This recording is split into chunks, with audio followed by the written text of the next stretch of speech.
Bonjour à tous, très heureux de vous retrouver pour un nouveau numéro de VooZoom. Vous connaissez le principe, hein. Désormais, on prend un joueur de première ligue et international et on essaye évidemment d'analyser son modèle. On a fait le tour de peu près tout le monde maintenant et ce lundi, ça sera consacré à Leandro Trossard. Pour ça, j'accueille Philippe. Salut Philippe, comment vas-tu? Salut, très bien, sous le soleil, presque. Alors, Christian, tu vas bien? Très bien, Jean-François, merci beaucoup. Voilà, et puis Patrick aussi qui est là évidemment comme chaque lundi. Ça va, Pat? Ça va super, super. Curieux de voir Trossard, on le connaît un petit peu moins, donc je trouve ça intéressant, je pense, déjà à l'avance, ce qu'on va faire Ouais, aujourd'hui. absolument. On va quand même commencer cette émission par une excellente nouvelle, tout le monde le sait désormais. On va bientôt retrouver les pelouses du championnat d'Angleterre. Donc ça, c'est bien. Ça commencera quand? Le 17 juin? 17 17 juin, ans, ouais. Et donc, on va retrouver Trossard, bien évidemment, puisqu'il aura un rôle évidemment déterminant à jouer. Ce sera un petit peu la fin de notre émission sur lui, mais ils doivent encore se sauver, hein. Donc, c'est important pour lui, évidemment, de rester compétitif. Mais on va démarrer tout simplement parce que Trossard, je pense, est un talent pur. À peu près tout le monde est d'accord là-dessus, tous ceux qui l'ont entraîné, observé, etc.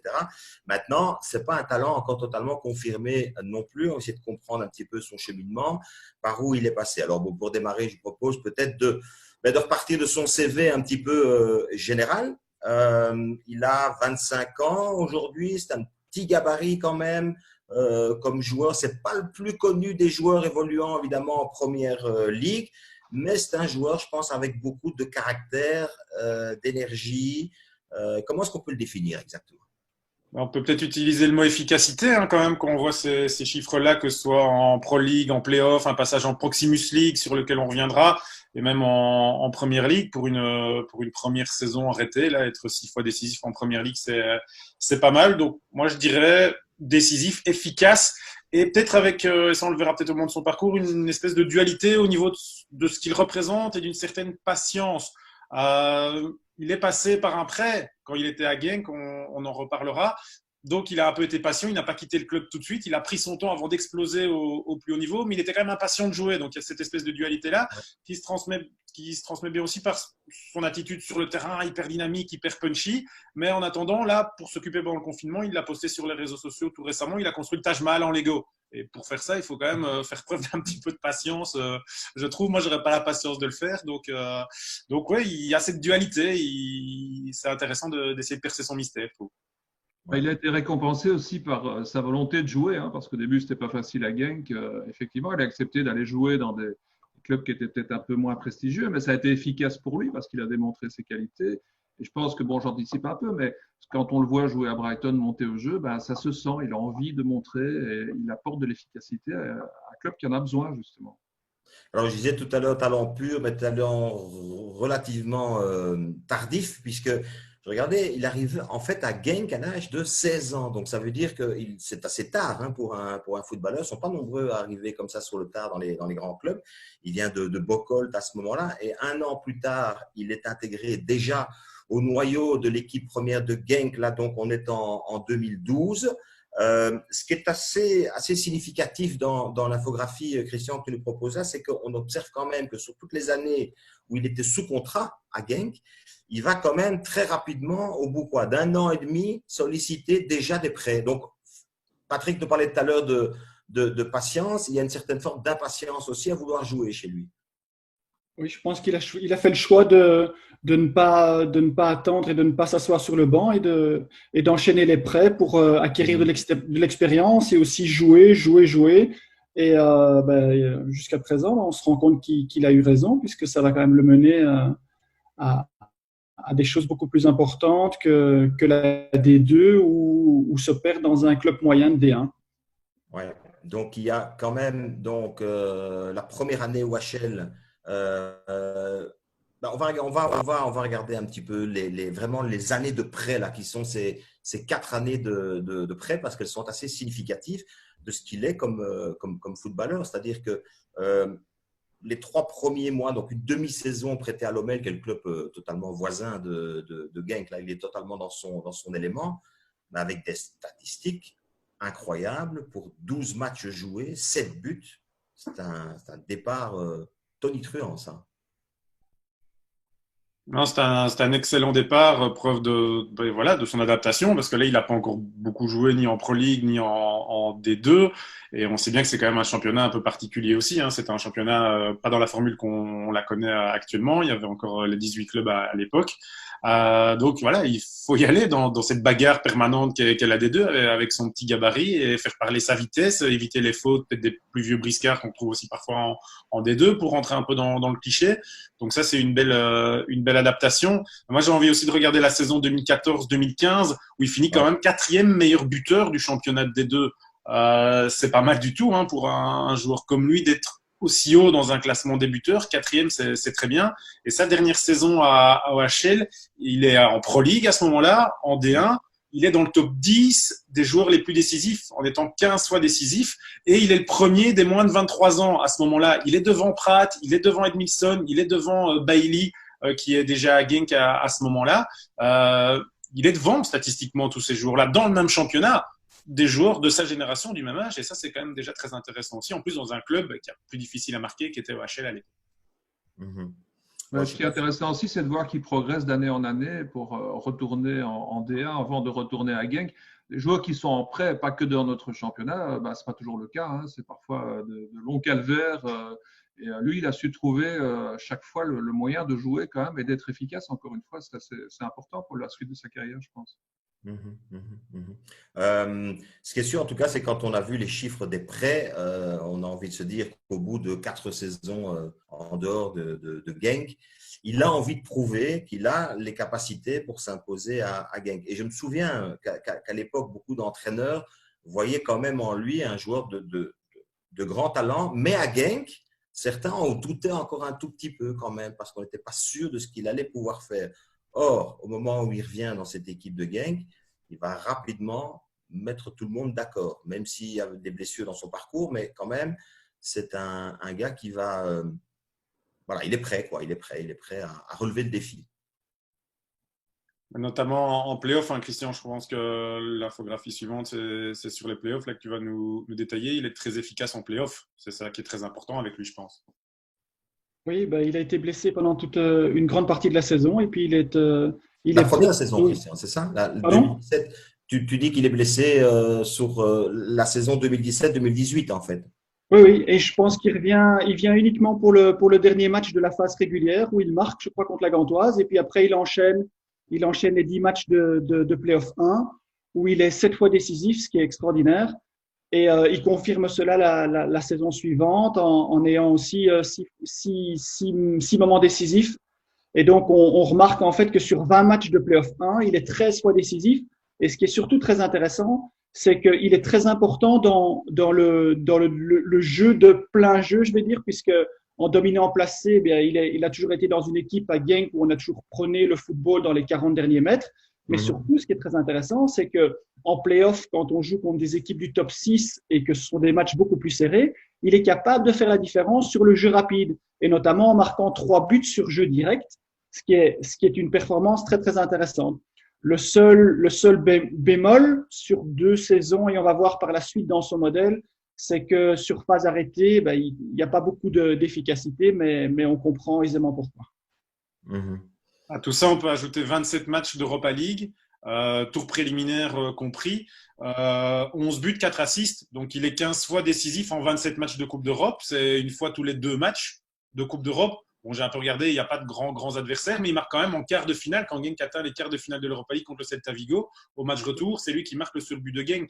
C'est un homme de moment important, et ça, je ne sais pas, c'est en préparant cette émission que je l'ai remarqué, je n'en avais pas conscience forcément dans son profil avant, en suivant de près ses prestations. C'est ici que ça m'a sauté aux yeux, que c'est un homme de moment important. C'est ça qui est intéressant d'ailleurs en découvrant dans ce format d'émission en tout cas, c'est que parfois on a l'œil attiré sur certaines choses dont on n'a pas nécessairement pris conscience. Comme par exemple le fait que dans ses qualités de buteur, de finisseur, il y a quand même une chose qui est assez exceptionnelle, c'est que c'est un frappeur, un vrai frappeur. Et Christian, tu t'es amusé à un jeu de comparaison en fait avec les meilleurs dans ce domaine-là dans notre compétition. Et clairement, oui. ça c'est… J'ai repris les 4 saisons où il a joué en Division 1, donc en Jupiler Pro League en Belgique, avec OHL et donc les 3 saisons à Genk. et je les ai comparés aux joueurs qui étaient présents à ce moment-là et aussi les fameux frappeurs de loin. Et on se rend compte en fait qu'il est troisième dans la liste. Je l'ai mis troisième, enfin deuxième ex aequo avec Luis Garcia parce que Luis Garcia a fait cette performance sur les 2 dernières saisons. Mais ce qui est intéressant surtout, c'est que la première saison avec OHL, il marque une fois. La deuxième saison, il marque une fois. La troisième saison, il marque une fois. Et la 4e saison, avant de partir à Brighton, il marque 7 fois sur des tirs hors rectangle. Or, il faut quand même savoir qu'il était quand même à côté de spécialistes comme Malinowski et Pozzuelo. Et ça prouve que cette performance-là, elle est vraiment, vraiment très intéressante et on comprend que c'est une de ses qualités. Et on va voir pourquoi lorsqu'on va analyser son système de jeu. D'ailleurs, la saison dernière, hein, au niveau des tentatives, c'était Malinowski qui a le plus tenté sa chance à distance avec 108 tirs. Deuxième, Trossard avec 68 tirs. Donc la différence est quand même assez impressionnante, mais il est quand même deuxième du championnat de Belgique en tirs tentés hors rectangle. Et il touche, ça je ne sais pas si c'est sur les tirs hors rectangle ou pas, je n'ai pas la précision, mais il touche 5 fois les montants la saison dernière, Trossard, ce qui est le max pour un joueur en Pro League la saison dernière. Donc en plus, avec un petit peu de réussite, je pense qu'il aurait pu un peu gonfler ses stats, soit de but, soit de but sur tir hors rectangle. Et c'est une qualité vraiment importante pour une équipe qui était dominante comme Genk, parce que souvent, à certains moments, quand les adversaires savent que la volonté est de jouer dans les 40 derniers mètres, il y a des blocs défensifs qui sont repliés. Et donc, quand on a plusieurs joueurs dans une équipe qui peuvent ouvrir le score en tirant hors du rectangle, c'est une arme supplémentaire parce que ça oblige l'adversaire à jouer plus haut et donc à donner de l'espace dans le dos. Et ça, c'est très, très intéressant dans un modèle comme celui-ci. C'est ce qu'on retrouve encore aujourd'hui dans sa manière de fonctionner sur le plan offensif. Il est sur le flanc gauche, prend un droitier, donc soit il va donner des bons centres, soit il va rentrer sur son pied droit et frapper sur ses frappes enroulées. Et là, il a une vraie efficacité. Et on sent bien qu'il a envie de faire ça parce qu'il sait qu'il est bon aussi sur ce. Ouais. Même si Philippe, on va revenir sur cette histoire de frappe, hein, mais depuis qu'il est en Angleterre, il est un petit peu en retard dans ce domaine-là. C'est un peu plus compliqué, c'est voilà, sûr. Mais on va revenir à ça dans un instant. Moi, ce que je voudrais peut-être, c'est aller encore un petit peu plus en détail sur son modèle, puisqu'il est champion de Belgique, il est prêt peut-être à partir. Et donc, on a rajouté, je dirais, quelques compétitions et quelques matchs pour avoir vraiment le modèle du joueur. Voilà, qu'est-ce que tu as repris là-dedans, Christian, exactement? Voilà, il a marqué 49 buts avec son passage à OHL en D1, Genk et avec Brighton et l'Europa League. Et donc, ce qu'on observe, c'est ce qu'on avait vu déjà et ça ressort un peu par rapport à ses performances en Playoff 1, où on voit que dans une équipe où il a été dans un jeu dominant placé, qui était vraiment le modèle de jeu de Genk, on voit qu'il s'est imposé largement. Mais là, une fois de plus, on a vu, grâce au jeu dominant rapide et au jeu dominant direct, qu'il donne une dimension supplémentaire. C'est-à-dire que quand il a un adversaire ou un bloc équipe qui est en place, il parvient à faire la différence dans la vitesse. Et ça, c'est un atout supplémentaire qui est vraiment bénéfique. Par contre, là, le petit bémol qu'on avait déjà vu en Playoff 1, c'est les buts sur phase arrêtée sans penalty. Là, c'est évidemment avec un petit gabarit comme le sien, c'est pas aussi facile. Mais bon, voilà, ici, c'est quelque chose dans lequel il peut encore s'améliorer. Ça pourrait être le coup franc direct ou marquer sur des deuxièmes ballons avec des frappes de loin, comme le faisait Tielemans, par exemple. Et donc, on a repris ici, dans ce tableau, la qualité principale dans les différentes catégories.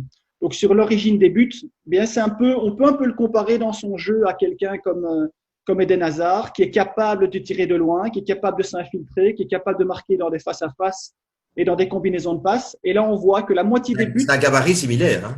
Tout à fait. Le gabarit et aussi le système d'efficacité. Quand on voit l'origine des buts marqués, on voit que c'est quelqu'un qui aime bien participer à des combinaisons de passes et il est souvent à la conclusion de ce genre d'action. Au niveau des actions de but, comme on l'a vu précédemment dans le tableau sur les tirs au rectangle, on voit qu'il a une qualité de frappe extraordinaire, que ce soit aussi bien sur des tirs enroulés, sur des tirs classiques de loin ou sur des tirs croisés. Là, il marque quand même presque 45% de ses buts comme ça, ce qui est vraiment une performance exceptionnelle. Le lieu des buts, 13 buts sur 49 qui sont hors du rectangle, c'est un peu moins d'un but sur 3. mais c'est fabuleux. Et alors, au niveau du timing, c'est quelqu'un qui, dans la dernière demi-heure, après que son équipe a usé l'adversaire, il est capable de faire la différence. Oui, ça c'est vrai. Ouais. Il y a très peu de doute dans son jeu. Je vous parlais de ses tentatives hors rectangle là, il y a quelques instants. En termes de tentatives générales, c'était pas mal non plus. Un troisième joueur de la dernière saison de Pro League à avoir tenté le plus sa chance. Il y avait seulement Osimhen et Malinowski qui ont fait mieux que lui. Et ça se jouait sur une barre de 3 tirs. C'était Osimhen 129 et Trossard, il était à 126 tirs tentés. Voilà, il a pris confiance. Ça lui a peut-être aidé d'aller chercher de la confiance aussi dans les niveaux inférieurs pour après se dire voilà, je vais reproduire la même chose. J'ai l'habitude de tenter ma chance, ça passait. C'est pas parce que je monte d'un niveau que je vais arrêter de le faire. Donc c'est très intéressant, je pense, dans sa progression aussi. Et comme l'expliquait Philippe, je trouve qu'il était très intéressant tout à l'heure, il disait voilà, oui, il a cette qualité de faire douter l'adversaire, c'est-à-dire qu'il a la possibilité, comme étant droitier, mais avec un excellent pied gauche, de pouvoir déborder, d'aller jusqu'à la baseline et de pouvoir donner des centres. D'ailleurs, l'essentiel de ces assists sont des centres ou sont des passes de combinaison qui viennent du flanc gauche. Ou, si c'est bloqué pour la pénétration sur le flanc, il peut rentrer dans le jeu, faire un appel ou une combinaison de l'axe vers l'intérieur, du flanc vers l'intérieur, et de pouvoir frapper au but. Et donc, il met tout le temps son adversaire direct en doute. Oui, puis la stat la plus impressionnante, je trouve, c'est quand même ce timing des buts. C'est que c'est 50% de ses buts marqués dans la dernière demi-heure. Là, dans un cas de figure où il est essentiellement titulaire, ce qui est moins le cas évidemment depuis qu'il est en Angleterre. Mais ça veut dire que pour quelqu'un qui, a priori, pourrait passer pour un physique un peu léger pour la compétition de ce niveau-là, il prouve au contraire que le physique tient jusqu'au bout. Et avoir la lucidité encore, c'est une preuve supplémentaire, évidemment, de cette qualité physique. Oui, c'est un hargneux. Donc, pour ceux qui l'ont déjà côtoyé, c'est un sacré caractère en tout cas. Bon, on a vu, il est champion de Belgique. Je précise qu'il a eu, je pense, 2 entraîneurs pendant cette période-là. C'est Steven Berg et Philippe Clément, c'est ça. Donc, il est champion de Belgique. Il est sans doute temps maintenant d'essayer de partir. Mais où? Ça, c'est la question. Quelques clubs s'intéressent à lui, particulièrement au championnat d'Angleterre. Et Brighton est un de ces clubs-là. Brighton qui va quand même dépenser 20 millions pour lui, ce qui est une somme. Alors, ça, même si parfois on dit en Angleterre, il y a parfois des sommes dépensées qui sont un petit peu farfelues. Mais voilà, ils vont quand même déposer ça sur la table. Maintenant, il y a quand même une question. C'est au moment où ils vont le chercher, le modèle de jeu de Houghton, qui est l'entraîneur du moment, ne correspond absolument pas à ce qu'on vient de montrer comme style de joueur. Absolument pas. Il vient d'une équipe dominante qui s'impose dans les 40 derniers mètres, comme je l'ai déjà dit plusieurs fois. Et là, il arrive dans une équipe avec un entraîneur qui a été champion avec eux en Championship, qui monte et puis qui doit évidemment se battre chaque saison pour pouvoir rester en Première Ligue. Et là, on voit que le modèle offensif, il est très, très faible dans le jeu dominant. 11 buts sur jeu dominant placé, c'est la plus mauvaise performance, je pense, avec Cardiff. Et sur le jeu dominant rapide, c'est inexistant. Donc, à aucun moment, cette équipe est capable de surprendre l'adversaire quand elle est en place. Par contre, notamment, c'est surtout la force des équipes qui ont une mise en place défensive. Il peut un tout petit peu, je dis, s'en sortir grâce au jeu direct. Et surtout, je pense qu'il s'est sauvé grâce à la phase arrêtée où là, les stats sont très, très performantes pour la Première Ligue. Ouais. Et ça a suffi pour rester dans le coup. Bon, après, ils ne sont pas fous du côté de Brighton. S'ils ont été le chercher, ils avaient quand même une petite idée en tête quand même. Houghton était déjà plus là au moment du recrutement de Trossard. Il voulait un changement de philosophie du côté de Brighton parce que pour compléter les chiffres assez éloquents que Christian nous a montrés, Brighton, ça a se demander comment ils ne sont pas descendus. Ils étaient 19e en tir tenté, 18e en centre tenté, 18e en corner obtenu et 17e même en faute obtenue. Donc, tous ces chiffres-là, ce sont des chiffres de relégables. Ils se sont sauvés un peu par miracle, mais donc on a compris au sein des dirigeants du club qu'on devait sans doute aller chercher un entraîneur avec une volonté offensive pour faire marquer tous les jours de l'effectif. Parce que là, cette saison-là, avec Houghton, vous avez Glenn Murray qui marque 13 buts. Je pense, 13 ou 15. Mais le deuxième meilleur buteur de l'équipe, c'est ça le plus important, c'est un défenseur central, Shane Duffy, phase arrêtée, 5 buts. Mais le meilleur milieu de terrain le plus prolifique, c'est Pascal Gross avec 3 buts. Donc en fait, personne ne marque dans cette équipe. Les milieux de terrain ne marquent pas. C'est soit le 9, soit les phases arrêtées. Et là, forcément, il y a un problème. Donc, on comprend mieux l'idée qui a amené au recrutement de Trossard. Ouais, changement de philosophie qui, et ça on peut peut-être mettre l'infographie qui suit parce que c'est qui dans les chiffres, en tout cas sur les matchs disputés jusqu'à l'arrêt de la compétition anglaise, ça c'est confirmé. Changement de philosophie dans le jeu, amorcé donc par l'arrivée de Graham Potter. Totalement, Jean-François. On voit, hein, ils ont décidé de se positionner beaucoup plus haut dans le jeu. D'ailleurs, ça se remarque dans les chiffres. On voit en fait que de manière proportionnelle, il a augmenté l'efficacité sur le jeu de main placée de 90%. Donc, ils étaient à 11 buts, je le rappelle, sur 38 matchs. Ils sont à 16 sur 29. C'est pratiquement le double en termes de potentiel. En termes de jeu dominant rapide, ben là, tu peux expliquer, Pat, pourquoi c'est 400% avec. Ils sont passés de 0 à 3, mais l'extrapolation est faite sur les 38 matchs de championnat. Donc forcément, ça gonfle encore plus le total. On est dans l'extrapolation, vu qu'on le répète, la saison n'est pas finie, mais que la bonne nouvelle, c'est qu'elle va continuer. C'est qu'elle reprend, exactement. Et donc on le voit, hein, comme ils ont décidé de se positionner plus haut et de prendre le jeu à leur compte dans les matchs où c'est possible, on voit évidemment que sur le jeu direct, il y a moins de possibilités et là, les performances sont moins bonnes. Et sur les phases arrêtées, les performances sont moins bonnes, mais elles étaient exceptionnelles la saison passée. Et donc, on voit qu'il y a vraiment un changement de philosophie et ça colle beaucoup mieux au système de jeu de Trossard que le système précédent. Il y a le retour de Moy dans l'équipe, hein, qui permet peut-être d'avoir un petit peu plus de rigueur dans l'entrejeu de ballon aussi. Il y a l'arrivée du français Mopé qui amène. Mais il faut quand même préciser que, bon, d'abord, la chute sur les phases arrêtées, c'est dû au fait qu'il n'y a que 29 matchs joués. Sinon, on est quasi dans la proportion de la saison dernière. Ça reste un moyen de se sauver dans les matchs aussi. Mais surtout, la réussite du club, enfin la meilleure réussite du club, c'est dans la première partie de la saison. C'est jusqu'au mois de décembre. Depuis lors, c'est quand même de nouveau beaucoup plus compliqué, quoi. Oui. Ouais.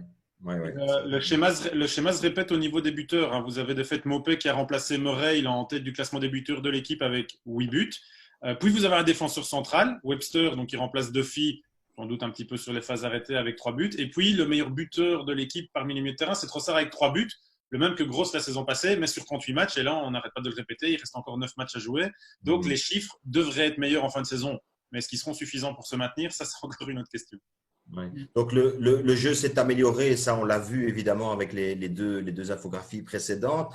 Pour autant, et ça Philippe le précisait, c'est vrai que depuis le mois de décembre, l'équipe est quand même en grande difficulté. Donc changement de philosophie, oui. Pour autant, les résultats ne sont pas nécessairement présents. Et quand je dis des résultats, l'essentiel, ça reste évidemment toujours la position qu'on occupe au classement. Là, on peut peut-être donner 2 informations. C'est qu'au moment où on va redémarrer la compétition, d'abord, ils n'ont gagné, je pense, qu'une fois depuis le 8 décembre.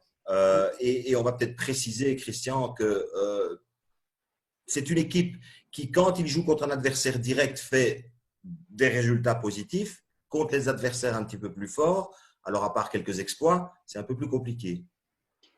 Mais ça a du sens quand on revient sur la dernière infographie. Hein. À partir du moment où les équipes du top vous privent du ballon, il faut pouvoir marquer ou sur phase arrêtée ou sur reconversion rapide. Or, quand on marque 2 fois sur toute une saison sur reconversion rapide, c'est qu'on n'a pas surpris une équipe qui possédait le ballon. Donc, c'est pour ça que Houghton a fait de meilleurs résultats dans ce domaine-là la saison précédente, parce qu'ils ont réussi, tu me contrediras, Pat, si ce n'est pas juste, mais je pense qu'ils ont fait des très bons résultats contre le top 6 à domicile cette saison-là. Et donc, ça permet en fait d'avoir cette philosophie de laisser le ballon à l'adversaire, mais de le surprendre dans la vitesse. Mais donc, ça donne une position au classement pour l'instant qui est quand même plus que délicate pour cette équipe de Brighton. Ben oui, ils sont juste devant tout ce groupe-là. Mais je me demande quand même, je ne me suis pas amusé à comparer les calendriers de tous, mais j'ai juste regardé celui de Brighton. Et c'est parti. Hein. Arsenal, Leicester et Manchester United pour commencer, dès la reprise. Norwich, concurrent direct à ce moment-là. Et puis Liverpool City. Et puis derrière tout ça, il reste plus que 3 matchs. Donc, courage.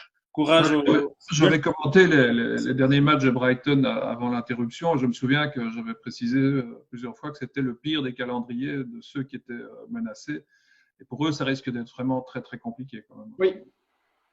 Ouais, donc c'est un match, je pense. Christian, tu avais dit un match contre une équipe qui est en De Norwich. Norwich. Oui. Un match qu'ils doivent déjà absolument gagner, je pense, parce que dans Oui. les autres matchs, ils ont quand même peut-être la possibilité d'aller chercher des nuls. Ils font beaucoup de nuls, c'est vrai. Trossard a souvent été déterminant dans des matchs où il est monté, parce qu'il ne faut pas oublier qu'il a été blessé aussi au cours de la saison. Il est monté, il a apporté des choses supplémentaires, il a permis de prendre des points à des moments importants. Il faudra que ça se répète encore face à des gros calibres, parce que ça, ils vont en avoir besoin certainement. Ouais. C'est évident que pour se sauver, Brighton va devoir compter d'abord sur de l'efficacité et puis très certainement sur une philosophie de jeu peut-être un tout petit peu plus prudente quand même, puisqu'ils vont jouer contre des cadors de la compétition, mais aussi il va devoir s'appuyer sur les joueurs clés dont on a parlé, c'est-à-dire ceux qui sont les gros transferts. Il y en avait 3, je pense, à plus de 20 millions avant la saison. Ouais, ce sont les 3 meilleurs buteurs, Maupay, Webster, défenseur central, mais qui fait quand même partie des meilleurs buteurs, et Trossard. Voilà, ils ont tous plus ou moins battu le record historique de montant de transfert dépensé pour un joueur. Il y a débat parce que ça dépend des bonus, en fait. Mais donc voilà, Brighton n'a quand même jamais autant dépensé sur des joueurs que cet été-ci, en tout cas en somme de transfert sur un joueur. Oui, dans cette reprise, on pourrait peut-être aussi revoir un peu plus un joueur comme Glenn Murray, qui certes a 36 ans ou plus, mais il a beaucoup d'expérience. C'était quand même un buteur assez régulier la saison dernière. Et c'est peut-être le genre de joueur qui peut servir le dessin de Trossard, parce que c'est aussi un donneur d'assist. Et un gars comme Murray sur centre, ça peut faire du dégât. Et sur phase arrêtée aussi d'ailleurs. Mm-hmm. Il est clair que voilà, l'objectif est évidemment de rester en première ligue. Trossard aura certainement un rôle important à jouer. D'ailleurs, on peut identifier 2 joueurs très importants, hormis Philippe, celui dont tu viens de parler maintenant. Mais je parle moi dans les nouveaux. C'est Trossard et Neil Maupay. Oui, bien sûr. Maupay qui a fait une très bonne première moitié de saison. Après, il a eu un peu de soucis physiques aussi, même s'il a continué à jouer. Mais je pense que le rythme de la première ligue a fait des dégâts chez lui aussi. C'est encore une fois un petit format. Mais voilà, c'est un joueur intéressant. Alors peut-être qu'avec ce repos forcé maintenant, il aura repris un peu de conditions, ce qui lui permettra de retrouver l'efficacité qu'il avait dans la première moitié de saison. Trossard qui a joué longtemps avec Samatta aussi, donc voilà, qui a besoin du neuf performant autour de lui ou à côté de lui pour lui-même être performant aussi, trouver une complémentarité. En première ligue, c'est dur de l'obtenir en une saison à peine, forcément, entre 2 nouveaux joueurs qui viennent d'horizons complètement différents. Et je pense que Trossard, il doit avoir confiance en lui aussi. On parlait de ses tirs et de ses nombreux tirs.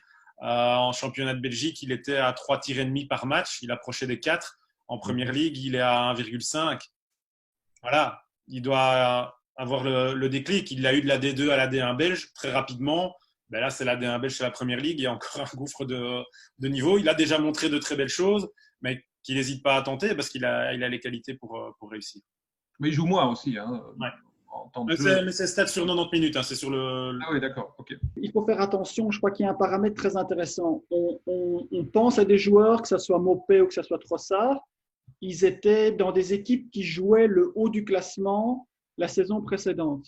Et donc, on est dans une équipe où on est dominant, où on a de la confiance, où on touche beaucoup de ballons, où on marque beaucoup de buts, et donc ça s'enchaîne, et donc on profite de ce cycle.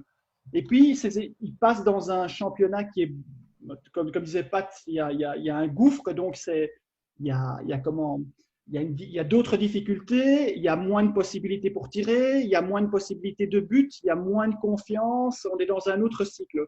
Et donc, la question à se poser, c'est aujourd'hui, est-ce que des joueurs qui ont cette capacité-là d'être performants dans une équipe, est-ce qu'ils font un bon choix en allant dans une équipe où on sait qu'ils vont devoir se battre pour la relégation? Alors, outre l'aspect financier qui est très intéressant, on peut pas, ce sont des professionnels, donc ils ne peuvent pas, on ne peut pas refuser une offre quand on est payé 4 ou 5 fois plus que dans le club précédent. Mais est-ce que pour la carrière, c'est très bien? On le voit avec Trossard, quand il est descendu, c'est quand même mieux de marquer 17 buts en Division 2 et d'emmaganiser de l'expérience et d'être performant aux yeux des gens que de rester sur le banc à Genk et de monter 10 minutes et de marquer 5 buts sur une saison alors qu'il a les capacités de les marquer. Et donc ici, la question à se poser, c'est OK, on paye 20 millions pour des joueurs qui ont performé dans un autre championnat, mais est-ce que ça vaut 20 millions en étant 8 fois décisif pour l'un et 3 fois pour l'autre? Est-ce que ça vaut 40 millions dans une équipe du bas de classement? Et ça, c'est toute la difficulté aujourd'hui de pouvoir recruter quelqu'un pour jouer à un niveau beaucoup plus élevé. Oui, c'est tout à fait exact. Maintenant, je voudrais peut-être un petit peu nuancer le ratio performance de Trossard cette saison, parce que j'ai fait pas mal de matchs de Brighton, 7 ou 8, je pense, depuis le début de la saison. Et ce qui m'avait frappé, c'est que bon, je l'ai rarement vu titulaire, il est souvent monté au jeu, et à chaque fois, il a apporté quelque chose. Je l'ai dit tout à l'heure, il a donné des points à son équipe en fin de match, et c'était important. Mais il y a aussi les stats ne disent pas tout. Il y a le fait que quand il monte au jeu, son activité, ce côté hargneux qu'il a dès qu'il est sur le terrain, redonne un nouveau dynamisme à l'équipe qui a parfois permis à d'autres de marquer des buts. Et il n'est pas forcément à l'assist ou au but directement, mais il est impliqué dans l'action. Et j'aime bien ce genre de joueur qui, quand il monte, apporte clairement quelque chose à l'équipe. Et ça, je pense que son coach le sait. Donc, je crois qu'il va avoir un rôle assez important parce qu'il a un caractère, comme tu l'as dit, Jean-François, et je pense que ce caractère peut vraiment rendre de grands services à cette équipe de Brighton en fin de saison. Il ne faut pas oublier que c'est sa saison d'adaptation. On a tracé le parcours de beaucoup de joueurs belges dans cette émission-ci. Et quand on revenait sur la première saison en Première Ligue, on le disait systématiquement en regardant les chiffres. On disait, oui, mais ça, c'est normal. C'est la première saison en Première Ligue. C'est la saison d'adaptation. Ouais, il y en a qui ne jouaient pas du tout pendant 6 mois. Hein. Voilà. Donc, je pense que dans 2-3 ans, si Brighton est encore en Première Ligue, si Trossard est encore à Brighton, si Trossard est encore en Première Ligue, si on se replonge sur cette saison-ci, on pourrait se dire, oui, bah, c'est normal pour une saison d'adaptation, c'est pas si mal. Voilà, mais il a 9 matchs pour la rendre peut-être excellente, très bonne, et pourquoi pas devenir une icône de Brighton en sauvant le club. Hein, c'est tout.